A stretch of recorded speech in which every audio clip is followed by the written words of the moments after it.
Ju përshëndes të nderuar shikues në lajmet e mesditës këtu në Top Channel. Artistë dhe punonjës të lokaleve me muzikë protestojnë edhe sot përpara kryeministrisë kundër vendimit të qeverisë për të ndaluar aktivitetin e tyre pas orës 20. Akti normativ i bërë publik një ditë më parë nga ministri e Shëndetësisë Ogerta Manastirliu ka shkaktuar vërtet polemika.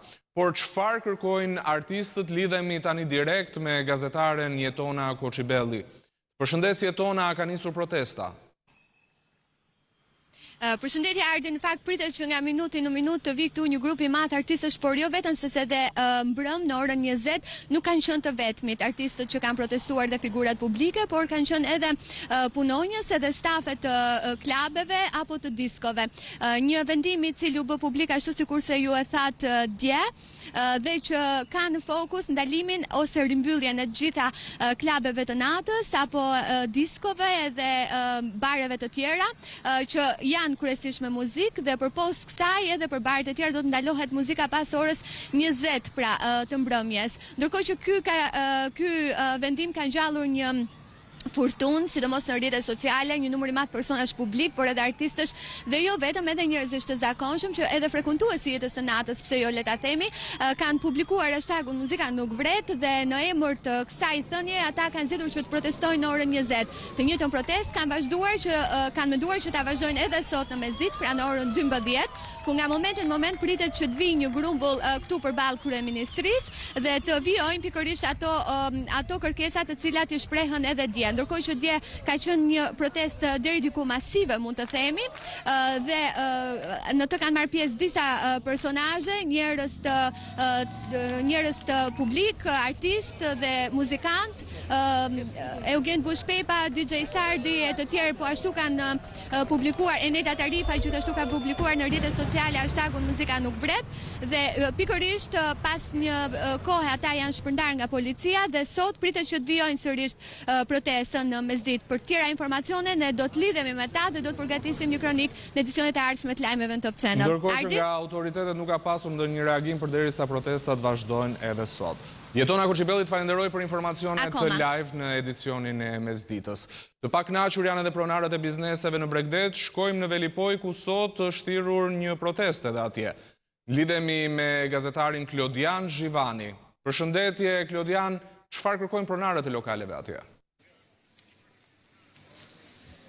Përshëndetje Ardi, edhe në Velipoj nuk është pritur as pak mirë vendimi që pas orës 20 të mos ketë më muzikë në ambientet e plazhit.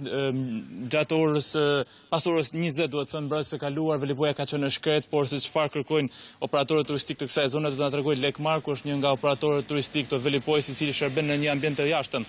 Zoti Marku, si e keni pritur këtë vendim të qeverisë? Në radhë parë, ju falenderojmë për sensibilizimin në këtë kohë të shqetësimit tonë.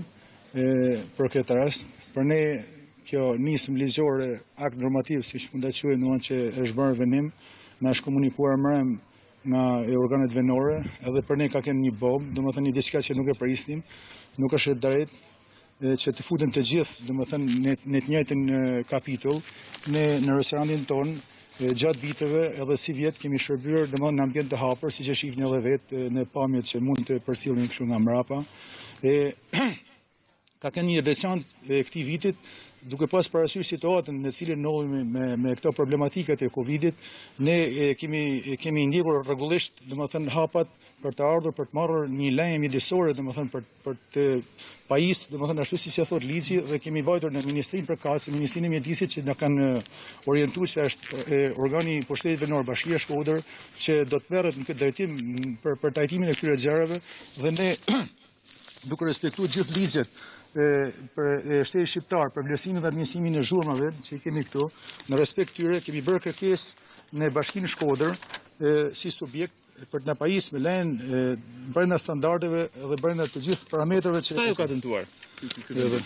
Jo, unë desha të theksoj, domethënë që ne jemi pajisur me këtë lajm, si do ta shtoj prap, Bashkia e Shkodrës me datën 9/7 na ka pajisur me lajm mjedisore edhe që vend jeni, domethënë gjithë instancët që ne jemi brenda gjithë kontrollit ligjore, edhe na ka vu edhe kondicionet veçane për të respektuar protokollin. Duke qenë se është një akt normativ për gjithë Shqipërinë, mund ta tregoni si ka qenë pas orës 20 brenda e kaluar? Shive, në restoranin tonë niveli i frekuentimit ka qenë 0. As i tavolinë nuk kemi pasur domethënë në mënyrë absolute. Domethënë gjithë stafi që ka shërbyer 3 net rresh që ka 3 net që lokali jon është frekuentuar se ka 3 net domethënë që ne u pajisëm edhe dolem me shërbimin e restorantit me muzikën së fund, që muzika së fund nuk është një muzikë që pa dashur të paraqiku. Ju mbrëmë keni mbyllur vullnetarisht? Ne na erdhën policia para orës së darkës, ne kishim marrë vesh në rrugë të tjera, domethënë në mënyrën se si do të funksiononte dhe ne i refuzuam të gjitha ato momentet me këngëtarin, me grupin muzikor, me këta. Faleminderit. Faleminderit edhe ty Klodian Zhivani për intervistën live nga Velipoja. Por le të shohim se çfarë ndodhi mbrëm në Vlorë me lokalet e zhurmshme të Lungomares. Patrulla policore u shfaqën në rrugë duke kërkuar bizneseve që të ndërprisnin muzikën. Nuk kanë bërë përjashtim as parqet e lojrave për fëmijë.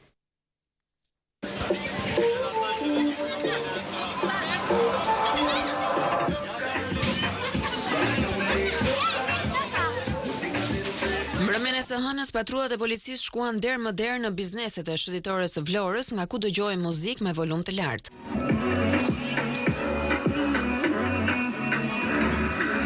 Shëtitoria përgjatë bregut të detit, njohur si Lungomare, është zona më e zhurmshme në qytet këto ditë vere. Pushuesit e pritën mirë vendimin e qeverisë. Tani muzika duhet të jetë shoqëruese gjatë verës, realisht.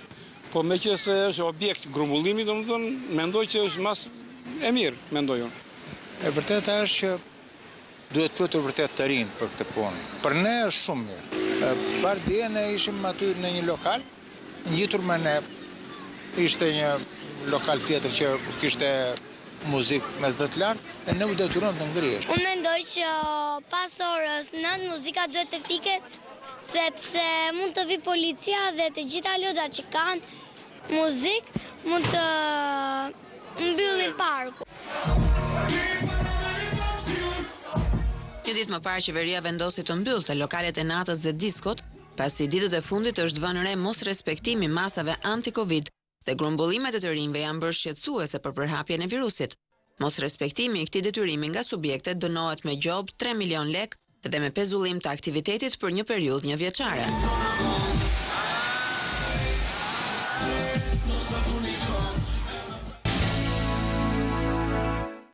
Ambasadori amerikane Yuri Kime ka nisur ditën sot duke ngjitur shkallët e kryeministrisë. Këtë zhvillim po e ndjek gazetari Muhamet Veliu. Të përshëndes Muhamet, cili është qëllimi i kësaj vizite të ambasadores amerikane në selinë e qeverisë? Ardhe dhe unë të përshëndes ambasadori amerikane, Yuri Kim ka qëndruar në selinë e kryeministrisë për më shumë se 60 minuta, vetëm pak më parë ajo ka dalë dhe është nisur për në selinë diplomatike në rrugën e Elbasanit. Nuk është takuar me kryeministrin Edi Rama, thonë në burimet për Top Channel, por ambasadorja është takuar me drejtoreshën e përgjithshme të kabinetit të kryeministrit zonjën Vali Bishga. Po ashtu ardhi, do doja të theksoj edhe një tjetër zhvillim, vetëm pak minuta përpara se ambasadorja të linte selinë e kryeministrisë, ka dalë dhe drejtori i përgjithshëm i shërbimit informativ shtetëror Helidon Bendo. Kujtojmë ardhi se vetëm 3 javë më parë Kongresi Amerikan përmes një rezolute kërkoi mbylljen e të gjitha ambasadave të Iranit, sa kaq disa muaj më parë në Shqipëri drejtoria e përgjithshme antiterrorit në bashkëpunim me shërbimin informativ shtetëror dëbuan nga Shqipëria 2 ambasador iranian. Mbetet e paqartë nëse në takimin e ambasadores Yuri Kim me Vali Bishgën ka qenë edhe drejtori i përgjithshëm i shërbimit informativ Helidon Bendo. Muhamet, një zhvillim tjetër në Komisionin e Jashtëm është diskutuar sot propozimi Luela Hajdaragës për ambasadore në Athinë. Çfarë ke mësuar nga diskutimet e sotme? E propozuara e ministrit Gent Cakaj, zonja Hajdaraga, e ka kaluar me sukses seancën dëgjimore. Vendimi i Komisionit për punën e jashtme ishte që ky propozim t'i shkoj presidentit më pas për t'u dekretuar, por kandidatura e saj është kundërshtuar fuqimishëm nga ai shefi i diplomacisë shqiptare Ditmir Bushati, i cili fillimisht ka thënë se kjo kandidaturë nuk e përmbush kushtet pasi nuk ka një eksperiencë 12 vjeçare për ambasadore, por ashtu zoti Bushati ka kundërshtuar edhe procedurën, sipas tij fillimisht duhet të ishte bërë publik vendi vakant me dekret nga presidenti e pastaj të diskutohej kandidatura zëvendësuese. Të falenderoj për këto informacione, ishim live me Muhamet Veliun. Mbledhja prej 5 orësh e Këshillit Politik nuk prodhoi asnjë marrëveshje. Partia Socialiste dhe opozita jashtëparlamentare nuk ndryshojnë qëndrim për listat e hapura dhe për paktin e 5 qershorit. Ndërkohë, Muslim Murizi nuk garanton votat në kuvend. 5 orë diskutime në Këshillin Politik të reformës zgjedhore nuk i kanë mjaftuar kryeministit Edi Rama, sekretarit përgjithshëm të Partisë Demokratike Gazmend Bardhi dhe opozitës parlamentare për të gjetur një dakordsi për ndryshimet kushtetuese. Vazhdojmë diskutimin pa ndërprerje, domethënë që nesër përfaqësuesit e opozitës jashtëparlamentare kërkuan kohë. Kemi një kalendar, cili ka një kufit përcaktuar që është fundi i këtij sesioni parlamentar ose e thënë konkretisht fundi i muajit korrik. Unë nuk e di se çfarë do të lëshojë më Partia Socialiste, sepse faktikisht në të gjithë këto që janë dakordsuar dhe në vetë ndryshimet kushtetuese, ne kemi mbajtur një pozicion shumë të ekuilibruar. Opozita jashtë parlamentit i komentoi diskutimet si një hap prapa, duke akuzuar Partinë Socialiste se po tenton të prek marrëveshjen e 5 qershorit. Sot na u konfirmua që ne do duhet të rihapim edhe një herë çështje për cilat kemi rënë dakord në marrëveshjen e 5 qershorit.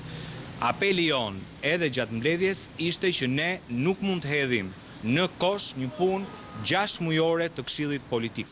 Më komodët në Këshillin Politik ishin përfaqësuesit e opozitës parlamentare, por është jashtë interesit të opozitës parlamentare 5 qershori tyre. Opozita parlamentare ishte sot aty, jo Këshill Politik, se ne nuk këshillojmë askan, për ne i tryez me gjithë parafërsisht faktorët politik, për të qëndruar ndryshimeve kushtetuese, hapjen e listave, dhe pasi të hapim listat, në ato 2 ndryshime që kemi bërë, të rishikojmë kodin zgjedhor që të mos ketë militant dhe hajdut. Nuk mund të pretendohet që opozita parlamentare nuk ekziston. Opozita parlamentare ka votet e saj në parlament, ka 39 firma, ka edhe 28 firma për ndryshimet kushtetuese. Tani, nëse ata duan të rrinë thjesht me Edi Ramën për të zbatuar marrëveshjen, është puna tyre. Por votat në parlament nuk i kanë. Këshilli Politik pritet të mbledhet përsëri kur shumica e qeverisës e tij përgjigje opozitës jashtëparlamentare për kohën e votimit në kuvend të marrëveshjes së 5 qershorit. Muhamet Veliu, Top Channel, Tiranë.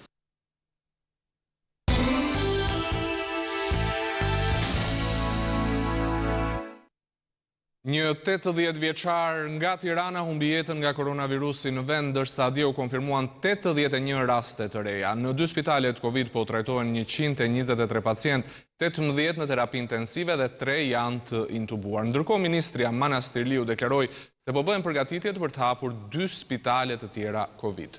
Sidorela Gjoni. Një 80 vjeçar nga Tirana ka humbur betejën me koronavirusin, kjo edhe si pasojë një sër sëmundjesh të tjera bashkëshoqëruese, teksa në 24 orët e fundit pas testimeve të kryera, 81 persona kanë rezultuar pozitiv, mes tyre 50 nga qyteti i Tiranës. Ajo që vijon të mbetet shqetësuese është se numri atyre të cilët kanë nevojë për trajtim spitalor po rritet ndjeshëm dita ditës. Aktualisht në 2 spitalet Covid po trajtohen 123 persona, prej të cilëve 18 në terapi intensive dhe 3 të intubuar. Kjo ka bërë edhe që Ministria e Shëndetësisë të nisë të mendojë për krijimin e 2 spitaleve të tjera Covid. Shpërndarja gjeografike e rasteve është përkatësisht 50 raste në Tiranë, nga 4 raste në Shkodër, Korç, Kavaj, nga 3 raste në Durrës, Fier, Elbasan, Mirdit, Tropoj, Kamës dhe 1 rast në Kurbin. Gjatë 24 orëve të fundit, listës së të shëruarve janë shtuar dhe 41 qytetarë dhe totali që nga fillimi i epidemisë është 2352 persona. Të shkosh me pushime në Vlorë dhe të digjet makina. Kjo i ndodhi një pushuesi shqiptar nga Maqedonia e Veriut. Automjeti të tij luksoz ju vu flaka në vend parkim për motive ende të paqarta. Makina e një pushuesi është djegur në orët e para të mëngjesit pranë një hoteli në Vlorë.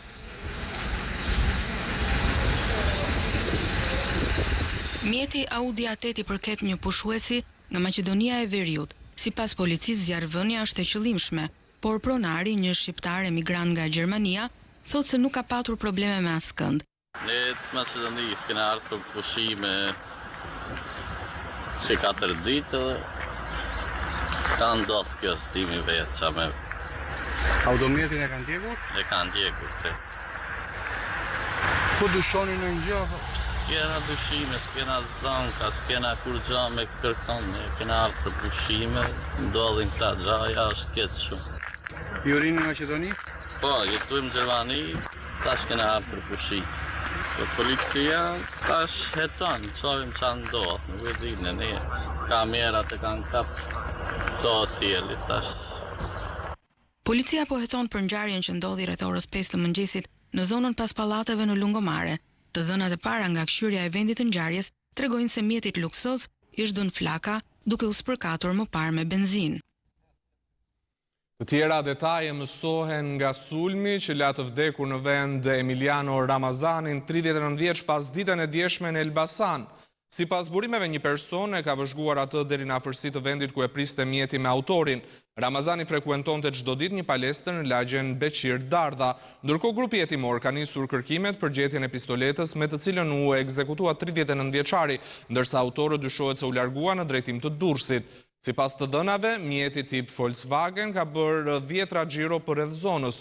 Burimet thonë se një kamer pranë vendit të ngjarjes ka fiksuar të gjitha lëvizjet e autorëve përpara atentatit dhe pas kryerjes së tij. Me urdhër të prokurorisë janë sekuestruar pamjet e kamerave të sigurisë nga palestra në lagjen Beqir Dardha deri në vendin ku u ekzekutua 39 vjeçari Emiliano Ramazani.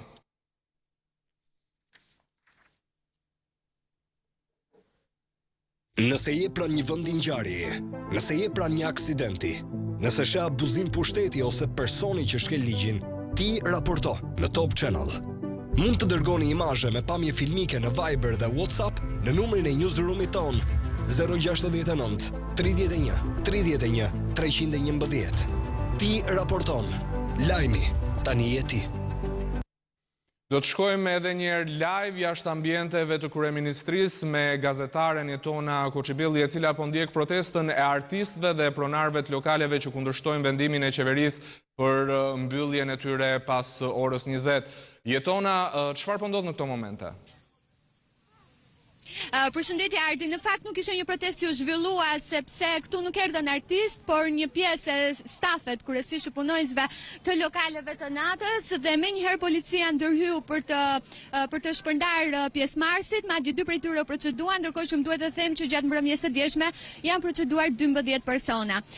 Nuk kemi ndonjë protestë aktualisht, kështu që këto janë të rejat më të fundit nga ajo çka ne mund të përcjellim të paktën hap pas hapi, sepse edhe pak më herët raportuam që do të kishim një protest, po fakti që 12 persona mbas janë proceduar dje i ka stepur ose i ka ndaluar pjesëmarrësit që të jenë aktive në mesditën e sotme. Ashtu sikurse e përmenda, kanë qenë 2 numrit e cilëve janë proceduar nga policia sot, Ardi. Jetona, nga informacionet që ti ke pasur dhe kontaktet me pronarët e lokaleve, a do të vazhdoj kjo lloj proteste, kjo kundërshtim ndaj vendimit autoriteteve?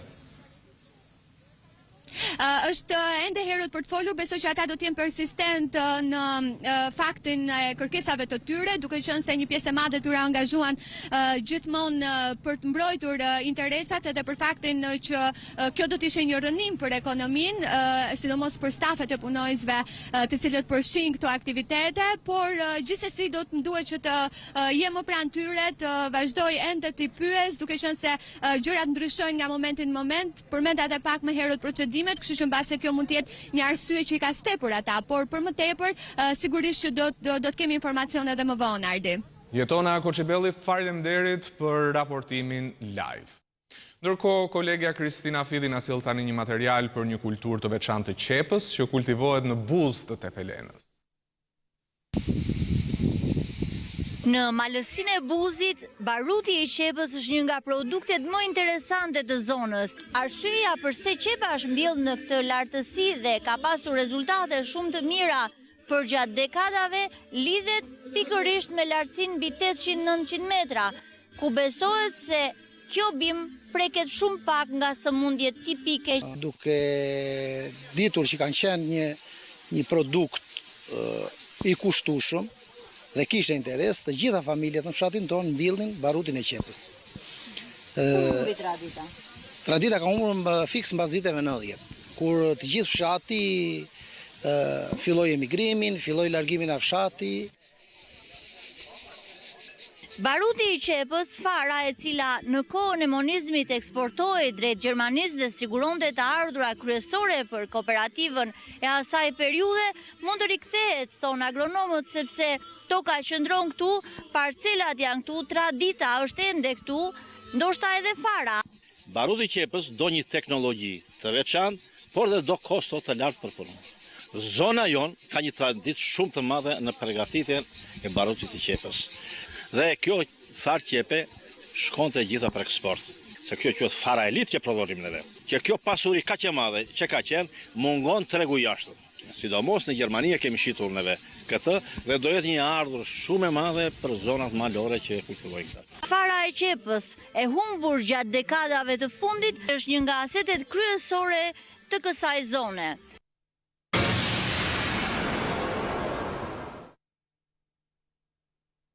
Më në fund, vendet e Bashkimit Evropian arritën një marrëveshje se si do ndahen parat për pandemin. 750 miliard euro do të jepen në fonde dhe grante për vendet anëtare. Italia, një nga vendet më të prekura, do të marrë 209 miliard euro. Pas 4 ditë debatesh të ashpra, krerët e vendeve të bllokut evropian arritën më në fund marrëveshjen mbi paketën më të madhe buxhetore dhe financiare të ofruar ndonjëherë nga BE-ja. Nga 1.8 trilion euro të aprovuara, 750 miliard janë për programin e konjunkturës dhe investimeve. Teksa samiti më i gjatë i bllokut në 2 dekada hyri në ditën e tij të 5. Të raskapitur 27 udhëheqës shtetesh dhe qeverish i dhanë dritën jeshile, borxhi që do të disbursohet përmes grantesh në një shkallë të pashembullt përballë kthesës së fortë ekonomike që shkaktoi dhe pandemia. Fundin e procesit torturues e njoftoi presidenti i Këshillit Evropian Charles Michel përmes një fjale të vetme të shkruar në Twitter, ujdi. Me paketën e bollshme financiare, BE-ja synon të luftojë e bashkuar rënien ekonomike dhe të ruajë tregun e brendshëm. Për këtë janë marrë për herë të parë në masë të madhe borxhe nga Bashkimi Evropian, paratë do të shpërndahen ndërsa hua do të shlyhen së bashku. Presidenti francez Emmanuel Macron e përshkroi këtë si një ditë historike për Europën. Pikën e kthesës në bisedimet e ngjecura e solli propozimi i Michel për dhënien e 390 miliard eurove grante dhe 360 miliard të tjera hua nga Fondi i Ri Ekonomik i Rindërtimit. Ideja fillestare kishte qenë për 500 miliard euro grante, por kundërshtia e vendeve kursimtare si Austria dhe Olanda që është shumë e fortë. Kryeministri italian Giuseppe Conte arriti në një moment i thoshte homologut holandez Mark Rutte se mund të shihej si hero në shtëpi, por do të fajsohej nga gjithë pjesa tjetër e Europës për mungesë solidariteti. Kryeministrat e Austrisë, Holandës, Suedisë dhe Danimarkës insistonin që shteteve si Italia apo Spanja t'u jepeshin kredi dhe jo ndihma financiare që nuk ka nevojë të shlyhen. E deri në fund, ata nuk dukeshin të gatshëm për kompromise të tjera, sepse vendet e tyre janë ndër paguesit e ndihmave.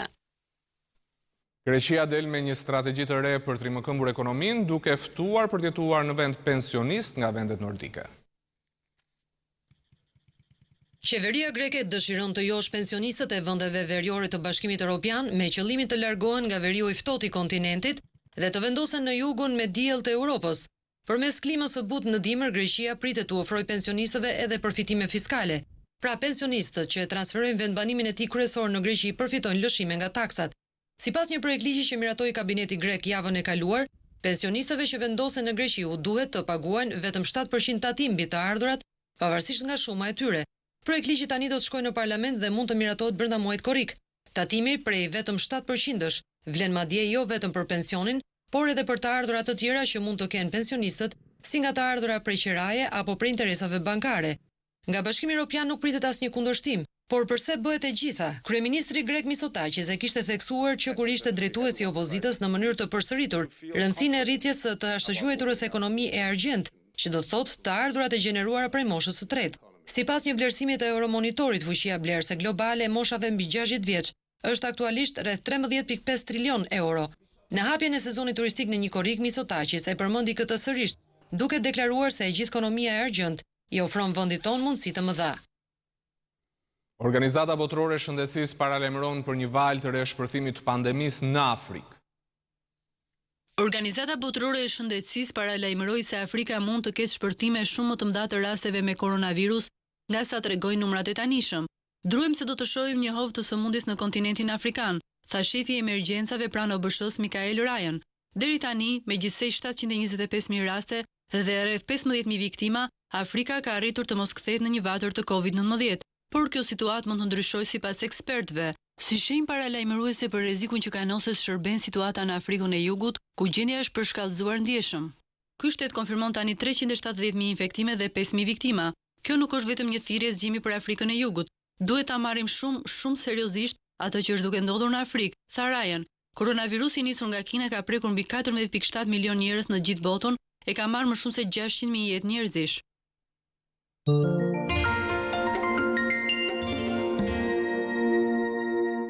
Shfaqja e Ema Andreas kundër abuzimit të fëmijëve është vënë në skenë në Shkodër. Pse je këtu? Aktor të rinj nga gjithë Shqipëria u bën bashkë në Shkodër në një performancë artistike për luftën kundër dhunës seksuale.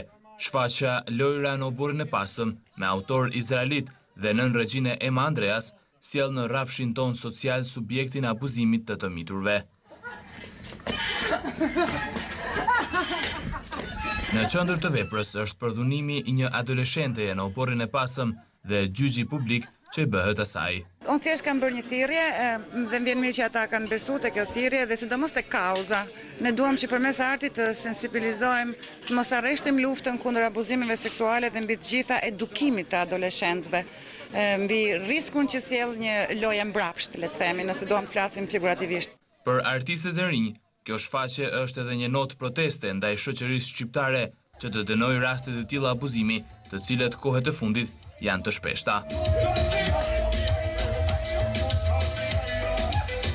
Doja të bëja diçka, doja që zërim të dëgjoj, zëri atyre njerëzve që nuk dëgjoj, doja që dëgjoj dhe kur mora vesh që do bënim një shfaqje në lidhje me këtë gjën, isha shumë e lumtur dhe nuk e di, kam punuar me shumë zell për këtë gjën. Domethënë ka qenë një ndër gjërat më të bukura që kam bërë deri tani. Unë mendoj që ka ardhur në një moment shumë të duhur vepra, pasi është një çështje shumë aktuale që neve prekim sot. Nuk ka më bukur kur mesazhet merren live drejt për drejti në teatr nga një pjesë artistike, qoftë teatr, qoftë muzikë mirë, qoftë një pikturë. Në Muzeun Etnografik në Elbasan është hapur një ekspozitë e piktorëve të rinj. Në stile dhe teknika të ndryshme, nga peizazhi e deri tek emocionet dhe psikika, 4 artistë të ri u bashkuan për të çelur në Elbasan ekspozitën Ndërlloj. Jo për rastësi, kjo ekspozitë u mbajt në vendin më domethënës të qytetit, në Muzeun Etnografik. Elementi kryesor është që këto janë kaq ndryshme sa që ndërthuaren bashkë me muzeun që është tjetër lloj. Më dy kahe që lëvizin në mënyrë ndryshme, por që prapë vijnë bashkë sepse dalin nga ne njerëz. Por në rrugtimin e tij një artist i ri përballet me dashamirësinë e publikut dhe me indiferencën e pushtetit. Në Shqipëri artistët ndjehen ende të pavlerësuar siç duhet. Për shembull, neve piktorë në Elbasan s'kemi galeri. A ekziston një, po nuk unë se kam parë ku është. Arti është ai që ka ngelur më fort edhe në historinë e botës, gjithsesi, që nga të parat vizat që janë për shpella edhe sot që është zhvilluar në këtë mënyrë. Edhe pse arti ndjehet, përjetohet dhe nuk mund të shpjegohet, ajo që të bie në sy është piktura e titulluar Mesazheri. Vetëm pak minuta përpara tërmetit të 26 nëntorit, piktori u zgjua nga një ëndër e keqe, një dragoj me fytyrë njeriu. Më pas, ai ndjeu lëkundjat e forta të tërmetit, ndërsa përjetimin e zbrazi në telajo. Mesazheri ishte ai që solli mesazhin e dhimbshëm të asaj ngjarjeje të rëndë që pasoi. Dua Lipa ka shkaktuar polemika me fushatën e saj pro-Kosovës. Këngëtarja e njohur me origjinë nga Kosova, Dua Lipa, shkaktoi një furtunë komentesh në rrjetet sociale, pasi ftoi disa ditë më parë kompaninë amerikane Apple nga profili i saj në Instagram që ta vendos Kosovën në hartë. ndërsa më vonë postoi në Instagram dhe Twitter një foto të hartës së Shqipërisë së Madhe me mbishkrimin autoktonus, që në shqip do të thotë autokton. Në këtë hartë, përveç Kosovës dhe Shqipërisë, përfshihen pjesë të Malit të Zi, Serbisë, Maqedonisë së Veriut dhe Greqisë. Poshtë fotografisë Dua Lipa ka shkruar: autokton, mbiemër banor i një vendi, vendas jo pasardhës si emigrantëve ose kolonistëve. Përdoruesit e rrjeteve sociale në Serbi u hodhën në sulm me komente të tipit Kosova është Serbi, nuk ka dorëzim, edukohu, historia është e rëndësishme që të mos thuash diçka, sepse ndoshta e ke keq kuptuar. Të gjitha këto u shoqëruan edhe me simbole serbe. Ai që befasoi sa kaq në postimin në Twitter ishte edhe një reagim i ashpër i Florian Bieber, ekspert për Ballkanin në Universitetin e Grazit, i cili shkruante: nacionalizmi budallait kur ti beson se kombi yt ka më shumë të drejta sepse është në një vend më gjatë se të tjerët dhe shpërndan harta të tilla. Mes shqiptarëve postimi ka marrë shumë mbështetje. Dua për presidente, autokton, ka shkruar Lori Kcana. Rënje internetit mbi emër Dua Lipa, këngëtarja shqiptare që solli rregulla të reja në popin modern. Këto ishin disa nga mesazhet përkrahase për këngëtaren. Nismën e saj ndoqi edhe një tjetër e famshme shqiptare, Rita Ora. Aktualisht kufit e Kosovës në hartën e Apple janë shënuar me ngjyrë të kuqe të zbet, ndryshe nga vendet e tjera që ndahen me një ngjyrë të shndritshme dhe një linjë të trash. Ishte gjithçka e përgatitur për lajmet e mesditës këtu në Top Channel, nderuar shikues. Ndajemi bashkë, mirupafshim.